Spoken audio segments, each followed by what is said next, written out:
जय भोलेनाथ। हर हर महादेव। भगवान भोलेनाथ की कृपा आप सभी पर बनी रहे। भगवान भोलेनाथ की महिमा अनंत है। जो भक्त श्रद्धा से उनकी कथा सुनते हैं, उनके जीवन में सुख समृद्धि आती है।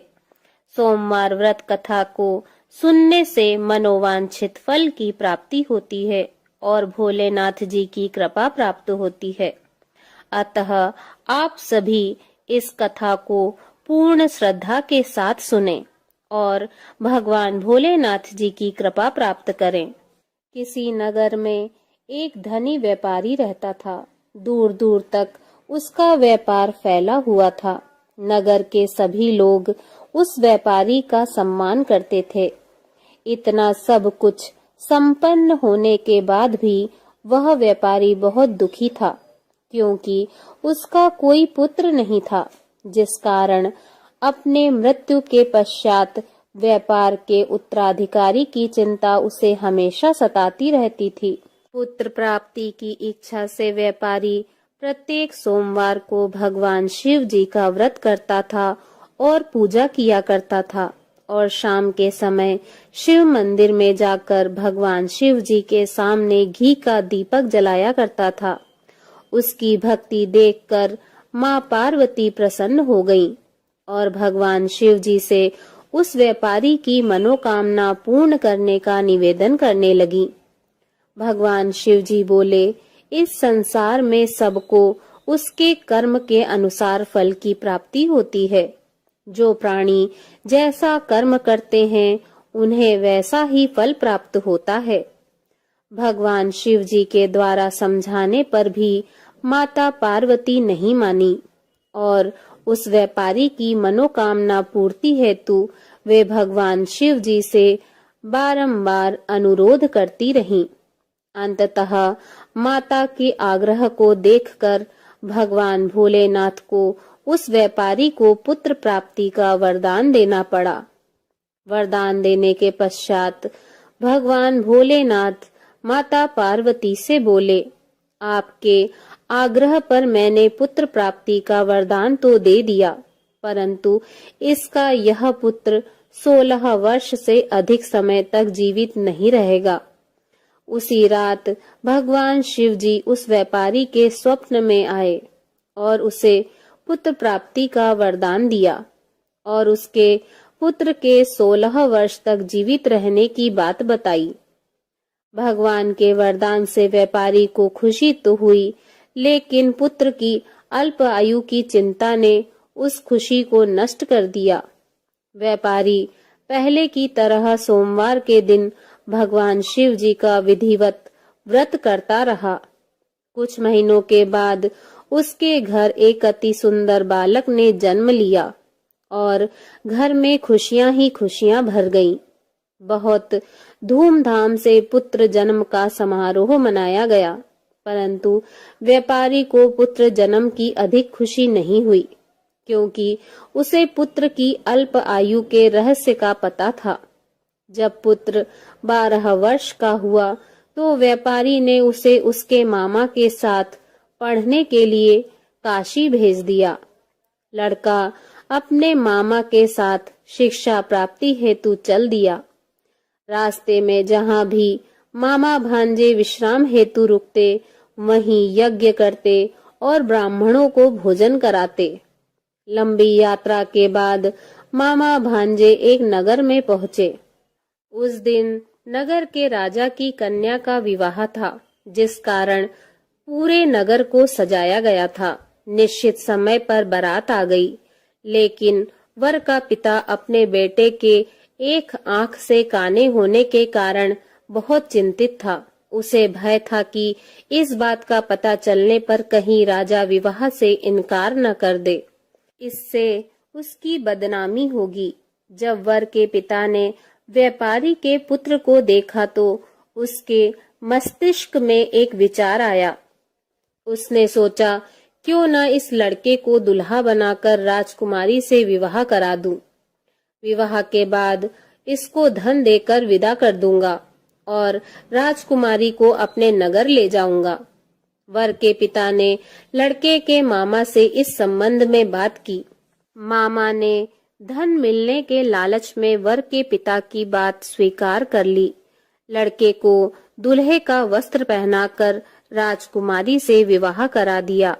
राजा ने बहुत सारा धन देकर राजकुमारी को विदा किया। शादी के बाद लड़का जब राजकुमारी के साथ लौट रहा था तो वह सच नहीं छिपा सका और उसने राजकुमारी की ओढ़नी पर लिख दिया, राजकुमारी, तुम्हारा विवाह मेरे साथ हुआ था। मैं तो काशी पढ़ने जा रहा हूँ और अब तुम्हें जिस नवयुवक की पत्नी बनना पड़ेगा वह कान्हा है। जब राजकुमारी ने अपनी ओढ़नी पर लिखा हुआ पढ़ा तो उसने काने लड़के के साथ जाने से इनकार कर दिया। राजा को जब ये सब बातें पता लगी तो उसने राजकुमारी को महल में ही रख लिया। उधर लड़का अपने मामा के साथ काशी पहुंच गया और गुरुकुल में पढ़ना शुरू कर दिया। जब उसकी उम्र 16 वर्ष की हुई तो उसने यज्ञ किया। यज्ञ के समाप्ति पर ब्राह्मणों को भोजन कराया और खूब अन्न वस्त्र दान किए। रात को वह अपने शयन कक्ष में सो गया। भगवान शिव के वरदान के अनुसार शयन अवस्था में ही उसके प्राण पखेरु उड़ गए। सूर्योदय पर मामा मृत भांजे को देखकर रोने पिटने लगा। आसपास के लोग भी एकत्र होकर दुख प्रकट करने लगे। लड़के के मामा के रोने विलाप करने के स्वर समीप से गुजरते हुए भगवान शिव और माता पार्वती जी ने भी सुने। माता पार्वती जी ने भगवान से कहा, हे प्राणनाथ, मुझे इसके रोने के स्वर सहन नहीं हो रहे हैं। आप इस व्यक्ति के कष्ट को अवश्य दूर करें। भगवान शिव जी ने माता पार्वती के साथ अदृश्य रूप से समीप जाकर देखा तो भोलेनाथ माता पार्वती से बोले, यह तो उसी व्यापारी का पुत्र है जिसे मैंने 16 वर्ष की आयु का वरदान दिया था।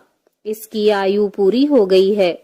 माता पार्वती ने फिर भगवान शिव जी से निवेदन कर उस बालक को जीवन देने का आग्रह किया। माता पार्वती के आग्रह पर भगवान शिव जी ने उस लड़के को जीवित होने का वरदान दिया और कुछ ही पल में वह जीवित होकर उठ बैठा। शिक्षा समाप्त करके लड़का मामा के साथ अपने नगर की ओर चल दिया। दोनों चलते हुए उसी नगर में पहुंचे जहां उसका विवाह हुआ था। उस नगर में भी यज्ञ का आयोजन किया। समीप से गुजरते हुए नगर के राजा ने यज्ञ का आयोजन देखा और उसने तुरंत ही लड़के और उसके मामा को पहचान लिया। यज्ञ के समाप्त होने पर राजा मामा और लड़के को महल में ले आया और कुछ दिन उन्हें महल में रखकर बहुत सा धन वस्त्र आदि देकर राजकुमारी के साथ विदा कर दिया। इधर भूखे प्यासे रहकर व्यापारी और उसकी पत्नी बेटे की प्रतीक्षा कर रहे थे। उन्होंने प्रतिज्ञा कर रखी थी कि यदि उन्हें अपने बेटे की मृत्यु का समाचार मिला तो दोनों अपने प्राण त्याग देंगे। परंतु जैसे ही उसने बेटे के जीवित वापस लौटने का समाचार सुना तो वह बहुत प्रसन्न हुआ। वह अपनी पत्नी और मित्रों के साथ नगर के द्वार पर पहुंचा। अपने बेटे के विवाह का समाचार सुनकर पुत्र वधू राजकुमारी को देखकर उसकी खुशी का ठिकाना न रहा। उसी रात भगवान शिव जी ने व्यापारी के स्वप्न में आकर कहा, हे श्रेष्ठी, मैंने तेरे सोमवार के व्रत करने और व्रत कथा सुनने से प्रसन्न होकर तेरे पुत्र को लंबी आयु प्रदान की है। पुत्र की लंबी आयु जानकर व्यापारी बहुत प्रसन्न हुआ। शिव भक्त होने तथा सोमवार व्रत करने से व्यापारी की सभी मनोकामनाएं पूर्ण हुई। इसी प्रकार जो भक्त सोमवार का विधिवत व्रत करते हैं और व्रत कथा सुनते हैं, उनकी सभी इच्छाएं पूरी होती हैं।